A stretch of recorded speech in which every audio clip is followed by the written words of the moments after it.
Student, सबसे पहले हम ये जान लेते हैं कि एजुकेशन और एजुकेशनल फिलॉसफी के बारे में महात्मा गांधी का क्या पर्सपेक्टिव था, किसे वो शिक्षा कहते थे और इसी के जरिए क्यों वो चाइल्ड को मिड में रख के उसे एज अ सेंटर पॉइंट मान के क्यों शिक्षा को प्रमोट करना चाहते थे। तो यहाँ पे हम देख सकते हैं, अकॉर्डिंग टू महात्मा गांधी, उनके अनुसार educational philosophy was child centred. जो भी आपका शिक्षा का दर्शन है वो बाल केंद्रित होना चाहिए and focused on developing a child physical, intellectual and emotional और स्पिरिचुअल पोटेंशियल। हर एक बच्चे में फिजिकल, इंटेलेक्चुअल, इमोशनल और स्पिरिचुअलिटी को बढ़ाने की बात इन्होंने करी है। और वो शिक्षा का फोकस वो चाह रहे थे कि शिक्षा ऐसी हो जिससे इन चारों पर्सपेक्टिव में जो बच्चा है उसका डेवलपमेंट प्रॉपर वे में हो।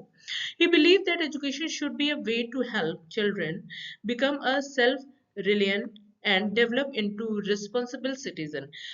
सबसे पहले इम्पोर्टेंट चीज जो है, उन्होंने ये बोला है कि शिक्षा ऐसी होनी चाहिए जिसमें कि बच्चा जागरूक हो और स्व से मतलब अपने आप को समझ पाए, अपनी स्ट्रेंथ, वीकनेसेस, अपॉर्चुनिटी, थ्रेट्स को समझ पाए और साथ ही साथ जिस समाज में वो रह रहा है, जिस सोसाइटी में रह रहा है, उसका एक रिस्पॉन्सिबल सिटीजन बने।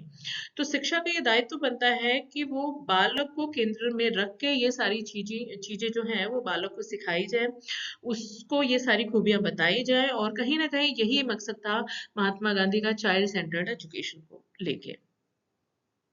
अब बात करते हैं कि जो चाइल्ड सेंटर्ड एजुकेशन वर्ड इन्होंने यूज किया है, उनमें किन किन चीजों पे इन्होंने एक बच्चे के फोकस किया है या उस पे ज्यादा जोर डालने की बात करी है। तो सबसे पहली जो इन्होंने कहते हैं कि education should be tailored to the children, यानी कि बच्चों को निर्मित करने वाली शिक्षा होनी चाहिए, उसको सही ढंग से बनाने वाली शिक्षा होनी चाहिए। बच्चा जो कि एक कोरा पेपर, कोरी स्लेट है, उस पे सही और अच्छी और पॉजिटिव चीजें हमें उसके माइंड में डालनी चाहिए। तो tailor to the child education should be experimental. Experimental in the sense कि जरूरत के अनुसार हर एक बच्चे में देखा जाए तो एक अलग इंडिविजुअल क्वालिटी होती है। तो जो शिक्षा हो उसमें भी नए नए प्रयोग होने चाहिए और समाज की जरूरत के अनुसार और आज के व्यक्तित्व में जो भिन्नता हमें देखने को मिलती है उसके अनुसार शिक्षा में भी परिवर्तन हमें करना चाहिए। And education should B holistic. संपूर्णता की व्याप्तता जो है वो शिक्षा है, यानी कि बच्चा सिर्फ एक पर्सपेक्टिव में आगे ना बढ़े, उसका ओवरऑल डेवलपमेंट करना भी एक इम्पॉर्टेंट पार्ट है एजुकेशन का। Education should B culturally relevant. Culturally relevant का पर्पस ये है कि क्योंकि इंडिया की बात अगर हम करें या भारतीय संस्कृति की हम बात करें तो we are very rich in our culture. तो वो जो कल्चर है या कल्चर में जो भी बात कही गई है, at least child should know about all the things, because वो जो बातें हमारे कल्चर में कही गई हैं वो समाज को सुधारने, समाज को बनाने, हमारा एक अच्छा व्यक्तित्व का निर्माण करने के लिए बताई गई हैं। और ये जो चीजें हैं ये बच्चों को पता होनी चाहिए।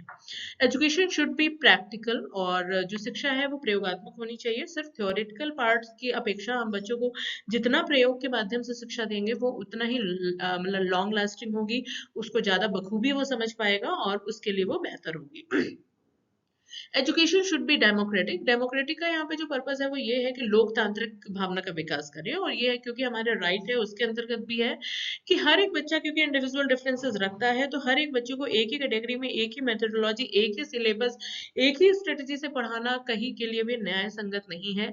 तो इसलिए क्योंकि लोकतांत्रिक स्वरूप हमें शिक्षा में अपनाना है, तो इंडिविजुअल डिफरेंसेस, इंडिविजुअल नीड को ध्यान में रखते हुए हमें सिलेबस कंस्ट्रक्ट करना चाहिए, हमें अपनी मेथोडोलॉजी में चेंज करना चाहिए, हमें अपने लेक्चर, इवन जो भी हम मतलब एक्टिविटीज करा रहे हैं क्लास में, उसमें भी हमें इंडिविजुअल डिफरेंसेस को ध्यान में रखना चाहिए और डेमोक्रेटिक जो भावना है उसको उजागर करना चाहिए। तो ये आइडियाज थे जब हम चाइल्ड सेंटर्ड एजुकेशन की बात करते हैं अकॉर्डिंग टू महात्मा गांधी।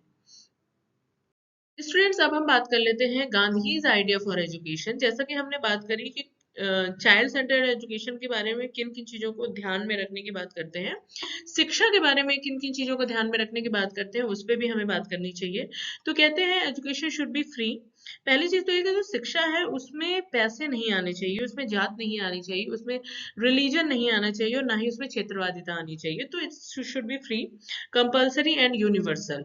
सभी को शिक्षा मिलनी चाहिए, उनके लिए जरूरी होनी चाहिए और मुफ्त होनी चाहिए। मतलब हर एक जो बच्चा है वो 7 to 14 ईयर्स के लिए उन्होंने बोला है कि शिक्षा को फ्री कर देना चाहिए।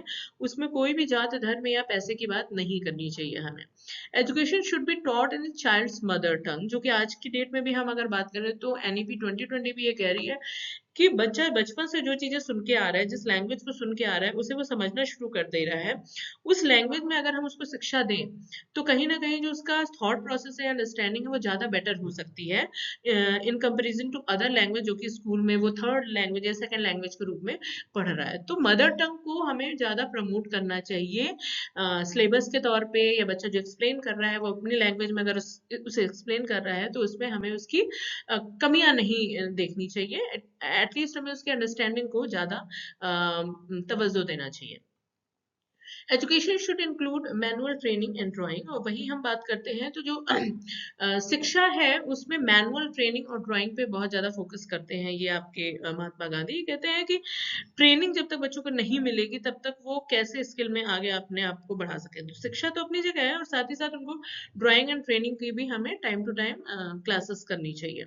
Education should recognise each child's special attitude, जैसे कि मैंने भी पहले भी बात करी है कि every individual have different personality. तो हर एक बच्चे में क्योंकि स्पेशल एप्टीट्यूड होता है, तो उस एप्टीट्यूड को समझने के लिए, उसको जानने के लिए हमें थोड़ा सा ऑब्जर्वेशन को ध्यान में रखते हुए teacher should be observer at that time.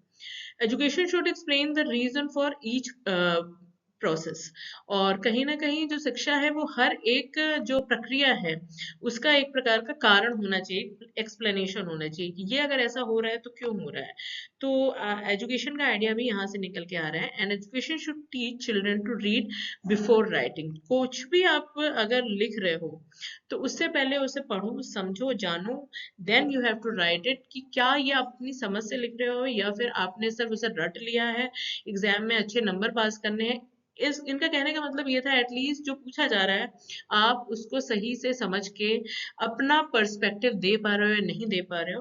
तो education should be teach children to read before write. तो ये कुछ आइडियाज थे गांधी जी के towards education. I hope student आज का जो टॉपिक था child centred education according to Mahatma Gandhi वो आपको समझ में आया होगा। इसी के साथ हम बात करें तो टैगोर जी ने भी चाइल्ड सेंटर्ड एजुकेशन की बात करी थी, तो अपनी नेक्स्ट वीडियो में हम उस पर बात करेंगे कि टैगोर जी के अनुसार शिक्षा का क्या नजरिया था। तो चलिए तब तक आप अपना ख्याल रखिए, फैमिली वालों का ख्याल रखिए, मिलते हैं अपने नेक्स्ट वीडियो में। Till then you take care yourself, bye.